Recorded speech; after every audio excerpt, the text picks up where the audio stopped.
Hello and welcome to this tutorial for the game Mysterium.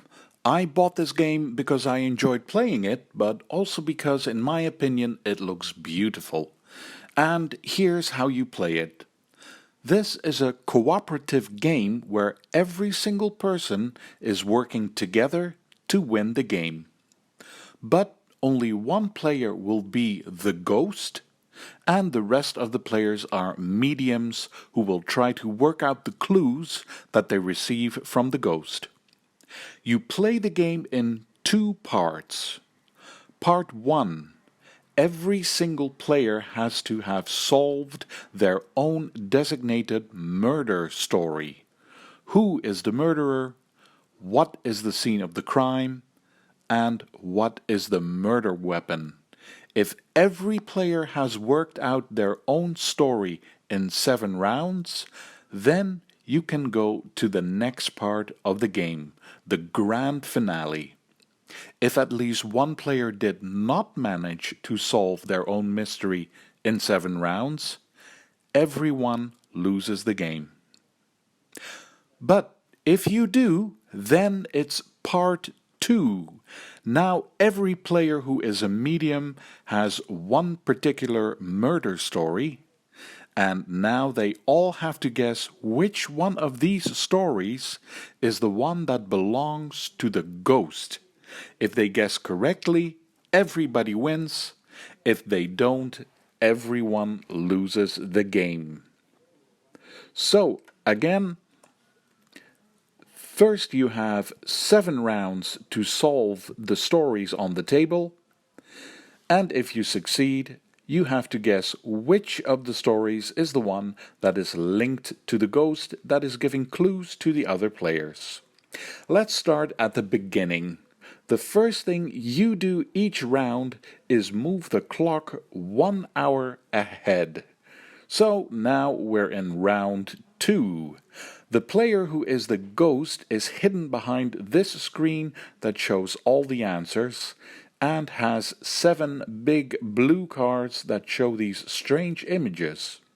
You can use these cards to give clues to the other players. On the table you have the possible murder suspects, all these people, the possible murder locations, all these rooms, and the possible murder weapons, these small cards. But you begin at the top. Find the murderer. The cards behind the screen are exactly the same as the cards on the table, and they were randomly assigned to each player during the setup. Just look at the colors. Each player has their own color. For example, this card is in purple, so player purple has to guess that this person is the one she or he is looking for. The ghost decides which player will get the first cards. There is no player order. There is also no limit to how many cards the ghost can give to one player. But the more cards you give, the more confusing it can be. Also, it's up to you as the ghost to use your own imagination. You are a ghost, so you can't speak. So you have to say everything by using these cards. This is the murderer I'm trying to point out to player purple, and these are the 7 cards I have to work with. It's up to me. I can look at the color, I can look at shapes, I can look at objects, I can look at the vibe I'm getting from a card. It's all up to the ghost to decide how to convey the message. For now, I can see this on the card of the murderer, and I can see this on the vision card. So I choose to give only one card to the purple player. As the ghost, I immediately refill my hand back up to 7. Now everyone at the table can look at the card and try to work it out. Sometimes a player would like to think for themselves before others chime in, so don't jump in too fast with helping another player. While everyone is dealing with the card I gave to player purple, the ghost can already deal with the next player. As soon as the last player receives cards from the ghost, you flip over this hourglass.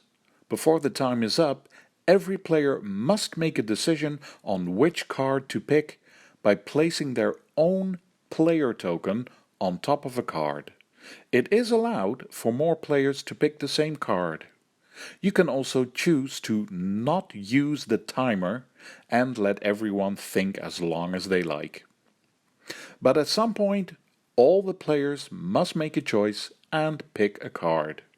When everyone has decided, then the ghost will let everyone know who is right and who is wrong.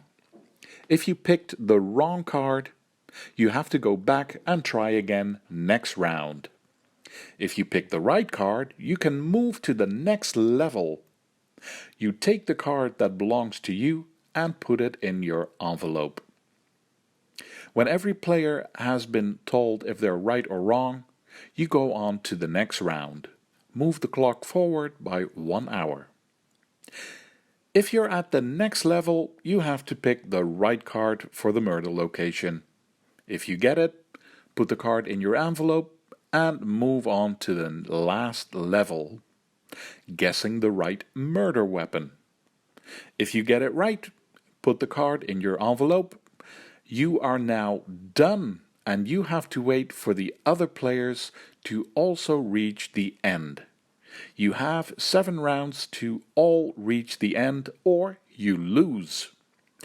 One important detail: as soon as you have guessed all 3 cards and there is still some rounds left on the clock, then you get points. You get as many points as there are rounds left. For example, player purple guessed the last card correctly in round 4. That means there are still 3 rounds left. So purple gets 3 points.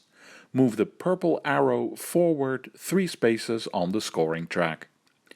You score points for the second part of the game.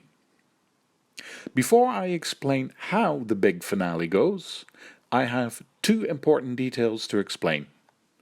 The first one: if you are playing as the ghost, it's possible that you have cards in your hand that you just can't use. Nothing on the cards has anything in common with the cards on the table. If that happens, you have 2 options.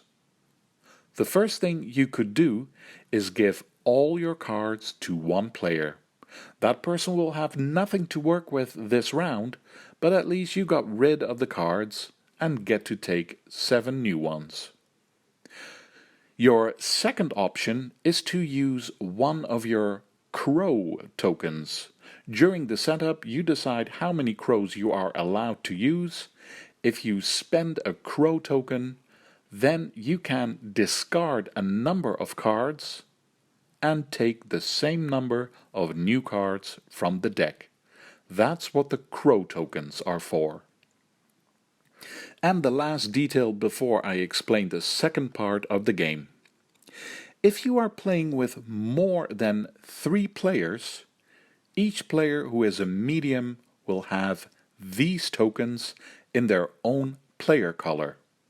If you are with 4 or 5 players, including the ghost, then you can use 4 tokens per player. If you are with 6 or 7 players, you can use all the tokens. So, what do you use them for? At some point, every player will have placed their own player figure on one of the cards on the table. If you want, you can use these tokens on other players. If you think that another player has made the right choice, you place the token with the green check mark next to that player's figure. If you think another player made the wrong choice, you place this token with the red cross next to that player's figure.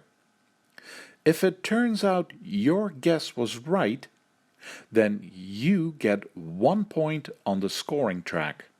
There is no limit to how many tokens you can use during a round, but once you've used them, you have to place them on the clock. Each player gets all their tokens back during round 4. Then you can use them again. And now, the second part of the game. You get here when every player managed to get the right set of cards within 7 rounds. Now it's time to guess which particular set of cards is the murder story of the ghost who has been giving you clues all this time. This spirit wants to rest in peace, so solve the mystery. One important point. In this part of the game, the other players are no longer allowed to discuss things. Now each player has to make a guess in silence. First, clear the table. You don't need any of the cards or boards. Every player takes back all their tokens, because on the other side of them there are numbers you're going to need now. The ghost has these smaller boards that show all the characters of the players on them. Flip them over and look at the numbers. Then pick the same numbers from these round tokens. The rest of the tokens can go out of the game, and you can give these small boards to the other players that they belong to. But keep them with the number side up. All the players take out the 3 cards from their envelopes: the murderer, the crime scene, and the murder weapon. Keep them together and place the board with the number next to it. Now each story has a number. The ghost takes the round tokens with the same numbers and shuffles them. Pick one randomly and keep the rest behind your board. The ghost looks at the number. Make sure the other players don't see it.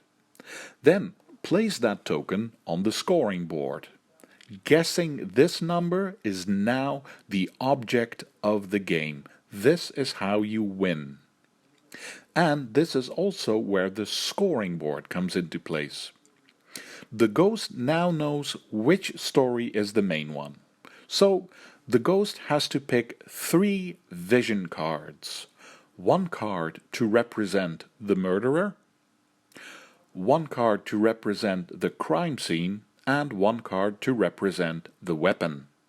Once the 3 cards have been chosen, shuffle them and place them face down on the table.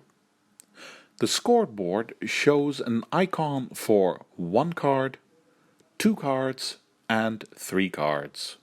The player that reached only the section of 1 card goes first. Flip over 1 card, and now those players have to secretly choose a number they think is the right one. Look at the clue, look at the stories on the table, and you use your tokens for this.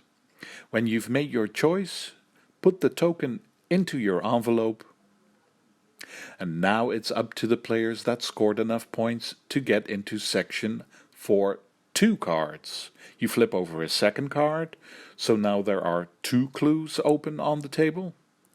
The players make their choice and put the token in the envelope. And finally, the players that scored enough points to see all 3 cards can go. Flip over the last clue card, the vision. Make your choice by putting the number that you think is correct into the envelope, and done. Now every player has picked a number based on the clues they were allowed to see. Take the tokens out of the envelope and reveal the numbers you have picked.